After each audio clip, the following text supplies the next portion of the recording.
On Tuesday, July 25, 2023, fire broke out on board the cargo vessel Fremantle Highway.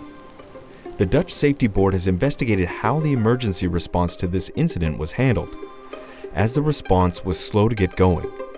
For a long time, it seemed that the firefighting operation would be sufficient, but ultimately, a rescue operation also proved necessary.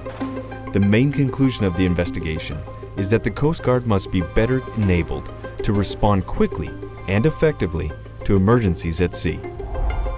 How exactly was the emergency response handled, and what improvements are necessary? Shortly after the fire broke out, the vessel asked the Coastguard Coordination Centre for assistance in extinguishing it. At first, this situation did not appear to be life-threatening, so only a firefighting operation was started. The Coastguard Coordination Centre called in the Maritime Incident Response Group, a team that specializes in fighting fires on board ships. Lifeboats from the Royal Netherlands Sea Rescue Institution also headed out to the vessel, and the Coast Guard aircraft was deployed to provide an overview from the air. 2 hours later, it became clear that the crew were in mortal danger. Due to the thick smoke, those on board were unable to escape to safety in the vessel's lifeboats.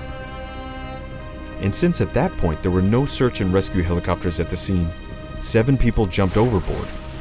They were seriously injured, and one of them died from his injuries. Lifeboats picked these people up from the water and took them ashore at Lauwersroe. The remaining 16 people on board were evacuated by helicopter and taken to hospitals via Groningen Airport Elde. The reception of these casualties on land was the responsibility of the Groningen Safety Region, the Drenthe Safety Region, and the North Netherlands Emergency Communications Centre. The emergency response proved difficult. It took a long time before the Coast Guard had a clear picture of the life-threatening situation on board the Fremantle Highway. The focus on firefighting even got in the way of the rescue task, as search and rescue helicopters remained reserved for a long time for any deployment of the firefighting team. There were shortcomings in the communication and exchange of information between the Coast Guard Coordination Centre and the other parties involved. The Coast Guard proved insufficiently able to take control when the operation required it to collaborate with other parties at sea and on land.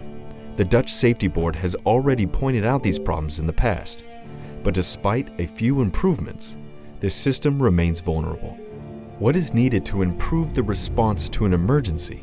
The Dutch Safety Board has issued the following recommendations to the Dutch Ministers of Infrastructure and Water Management, Defence, and Justice and Security. Bring the Marine Incident Response System in place as soon as possible. Appoint a director to ensure that it is done. Prevent deployment of the firefighting team from interfering with efforts to rescue those on board. The North Sea is becoming increasingly crowded.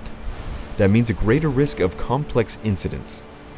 The emergency response system must be prepared for this.